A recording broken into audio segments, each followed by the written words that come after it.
that was a wolf versus a bear last night. Because in the pregame, Charles said, okay, young man, love your attitude, but be careful what you wish for. As Anthony Edwards said, I got Kyrie. Game 7, feeling the high and mile high. Maybe it was a lack of altitude getting to his brain. But Anthony Edwards said, give me the challenge. It's going to be fun. I got Kyrie Irving. And Charles said, okay, be careful. Kyrie, special first half. I loved his post-game interview. My mom, so this is a perfect description of Kyrie. My parents are here for one more day, and they're all staying up late with me to watch this game. And she goes, that seems like a really, really nice man. That seems like a really, really good young man. She's watching Kyrie's post, and I was like, well, yeah, but it's complicated. It's complicated is the perfect way to describe it. And she's like, oh, okay. I didn't know any of that. I was like, yeah, but all that may be in the past. All that may be past tense. But she was just sitting there loving Kyrie's interview. Chris, what time did you go to bed last night out of curiosity? I think midnight. I was riding the adrenaline, honestly. Oh, really? Yeah. Oh, so you just chose not to text me back. Okay. Hey, it's like Joey. Joey was the same way. Remember, Joey would never text back. Yeah. And he was better than Peyton, too. So maybe that's the key. I take note, yeah. I'm texting Chris all this TNT post audio at like 11 o'clock, and I'm like, I want this, and we got to grab that. And you ended up, did you get this audio? Yeah, grabbed it all. Nice job. Yeah, I'll be honest, Chris, when I was walking in this morning, I was like, I might have to help pick up Chris because there was a lot of audio sent last night. Yeah. And I don't know how late it was. And when I came in here, I looked at the sheet and I was like, oh, he knocked it out. This is good. Well done. Peyton, I'd have to be sitting here sending it right now as I'm speaking. Did you text it or did you email it? I didn't see that. It should be on there. I only thought I needed to grab the one clip from the Western Conference Finals game, like one audio highlight. And I didn't know I had to bleep the cuss word in there. What? We'll give some love to Pepe coming up at 6:40 when it's normally the payload as he is partying it up in Vegas with Los Hombres. Anyway, Barkley asked Kyrie, did Anthony Edwards give you motivation by calling this out as a matchup he wanted? Use it as a motivation. When I was sitting at home and I saw it, I was like, it's just a nod of respect. And then also, I knew what type of game it was going to be for game one and also for the rest of the series. So you're right. I was at home with my family watching game 7. You just minding your own business. And then Ant comes out and says, I got Kyrie, but also that's a no fear mentality. And that's why we love Ant. So coming out tonight, I knew that he was going to pressure me a little bit. But I knew that they were coming off a game 7, grueling game. So their legs were biting them a little bit tonight. So hopefully game 2, they come back and, they settle a little bit more, but we'll be prepared. And that is new Kyrie. Oh, yeah, he did call me out. And I was sitting at home and I was like, oh, you want the matchup? But that's why I love him. That's why I love the guy. Hopefully he comes out more prepared to play in the next game, and we want them to be better. That's the guy. It's weird. Don't finish that statement. Like, yeah, they were a little tired, but hopefully they go ahead and they get gassed up and they get some good IVs. But he heard it. No doubt he heard it. He said he was sitting at home, just like Barkley said. But here's what I really loved. The mentality, and I talked about this earlier before I went out on paternity leave, in judging Luka's mindset before big games, just like we did Michael Jordan. Is Michael going to score first, or is he going to pass first? And Kyrie Irving nailed that type of answer yesterday when asked, yo, man, look at the shot disparity with your first halves and your second halves and the lack of field goal attempts in the first and second quarters. Why was last night so different? I loved what he had to say, and he said it in-game during an interview as well. Well, I knew tonight that a few of the guys on the team haven't been in the Western Conference Finals, so I know that nerves were going to get into them a little bit. And when we started off the game, that basketball feels a little extra bouncy. You're not on the right rotations every single time. But for me personally, going offensively, I know it settles our guys. And when they see the ball going on the rim for me, then that opens up opportunities for them. So it's really just the flow of the game. But I know in this series, in order to give Luka enough breaks and stuff like that, I got to stay aggressive whole time. So that was a conscious effort, Bobby, from Kyrie to look at his team, because we talked about which one's the younger team. Does any of this, rite of passage stuff apply to the Timber Pups or the Mavericks? Well, Kyrie looked around the locker room and he said, Western Conference Finals? No, you haven't been here. You haven't been here. Things can get a little bit shaky, especially in game 1. I'm going to take over and I'm going to do it. And I just love that answer so much. Which is something that he has. He scored 13 of the first 27. By the way, real quick, this has been his first half playoff disparity. 6 points averaging in the first half before last night on 21 field goal attempts. Second half, 15 points on 54 field goal attempts. Yeah, he's been a guy who has tried to get going in the second half of games, and it was frustrating at times. I'm sure you felt it when you were watching the Oklahoma City series, but one of the things Choppy and I kept talking about early on when Luka looked really hobbled in those 4 games against OKC is like, why is Kyrie not attacking? Like, why is he not taking over if Luka's clearly limited and not able to get his shot off? I mean, yesterday he took 9 shots in the first quarter. Kyrie Irving did.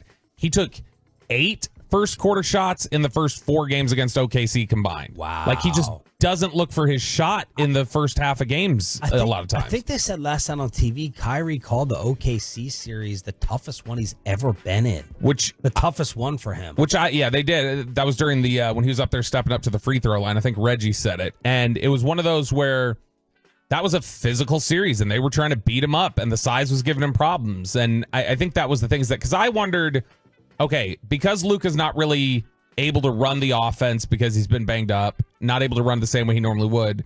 Because you notice against OKC, there were a couple of those games early on in that series where they started out with Kyrie running point, where instead of Luka bringing the ball up, it was Kyrie and Kyrie getting the offense set up. So at first I was like, okay, he's in such a distributor mentality that he's like not able to look for his shot the same way. It's just changed his perspective too much.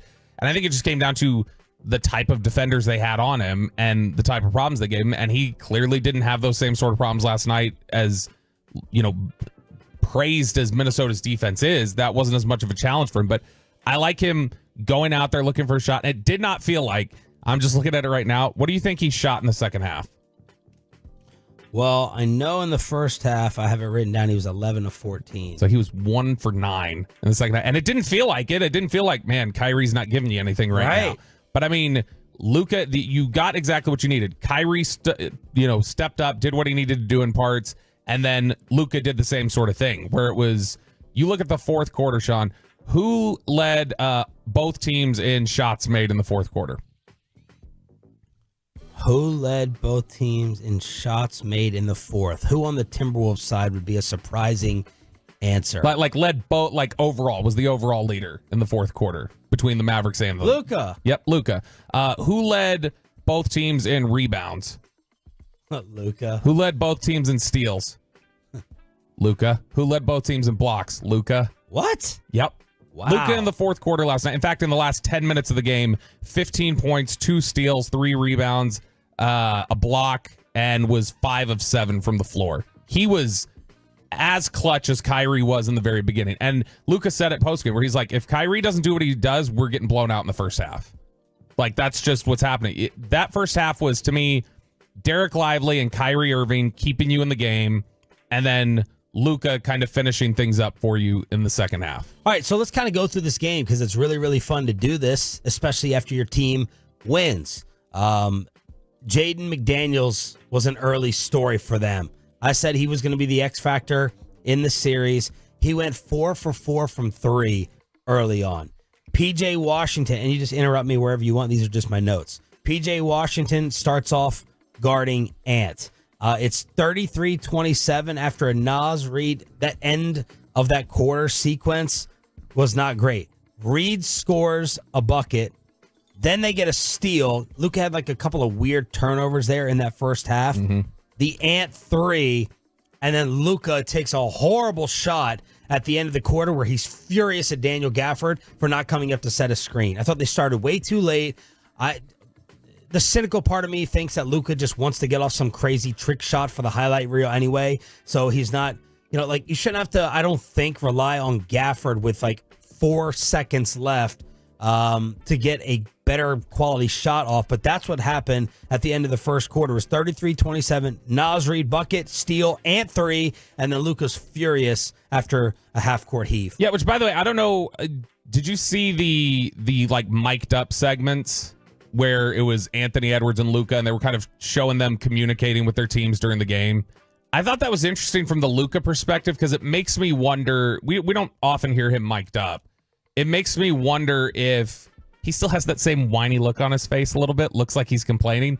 But when I actually heard what he was saying on the court, where he's like, "Guys, come on, we gotta collect the rebound. We gotta do this." Like, it made me feel a little better that maybe at times we're reading body language more than what he's actually saying to his teammates. Yeah, where it's not. The body language is just not matching what. I mean, he was still bitching at them. He was bitching, but he was like, it was one of. And PJ was like, "Yeah, you're right. I gotta get that." And so, like, I mean, I think it's just accountability, but that point about the Jaden McDaniels three, and then just the way Ant was shooting early on, getting a lot of those threes, is that one of the things I thought the Mavericks did really well last night. And I don't know if this is a credit to Kidd or it may just be Kyrie making the answer buckets like they did every single time in the first half, where it felt like this is about to snowball and this arena is about to blow up and overwhelm you. Every single time it was starting to boil up to that point, it would just kind of simmer down. And the Mavericks would have some answer and they'd come back for a couple possessions.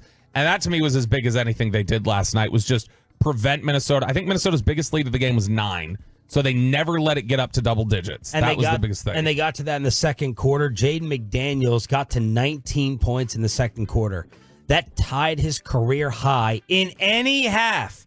So one of the others, as Shaq would say, is doing it to you. And the other, the man in the NBA who looks like the least skilled basketball player in the entire association, like the one guy you would look at and say, that guy can't play basketball. That guy doesn't do anything from a coordination standpoint in the way he looks to deserve an NBA salary, and his name is Kyle Anderson. I can't stand watching him play basketball. I can't stand watching his free throws. I can't stand watching his threes. Chris, you did his shot right there. You just did it 5 seconds faster than he does it, as Reggie Miller made fun of saying.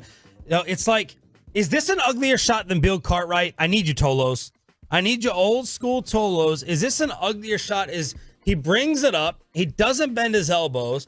It looks like he loses grip of the basketball. He re-grips it at the top and then goes ahead and shoots it. And that's just a three. That's not even the free throws that I think. Does he end up one-handed with the free throws? Does he shoot them one-handed? Yeah, he shoots. He's got the most hideous game. He's got a more hideous game, I think, than Bill Cartwright. I don't know if the shot's uglier. Man, Cartwright's was weird because Cartwright didn't even shoot the ball. He spun it out of his hands. It was weird. And it's like his hand placement was always fun. It looked like he would place his hand. It's like, how are you even going to get a shot off here? And he would just kind of spin it up and it would work. But I'm trying to... Anderson started off 5 of 6.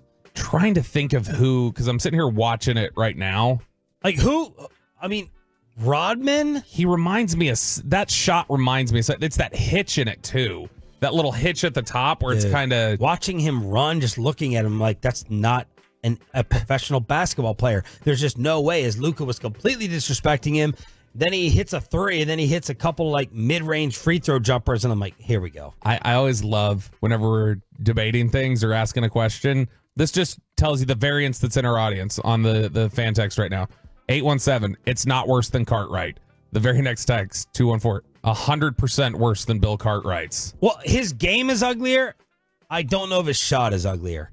I'm not going to fight you. I'm not going to fight you if you say Bill Cartwright's shot is actually uglier. That's one of those ones that, with that little hitch in it, that's the one that if you're playing on 2K, you hate having to do the release. Because it's that little hitch at the top. You're like, can I get this ball off? It reminds me of a batting cage where the lever just comes up slowly, and cranks at the end. It's like the most disgusting three-pointer I've ever seen.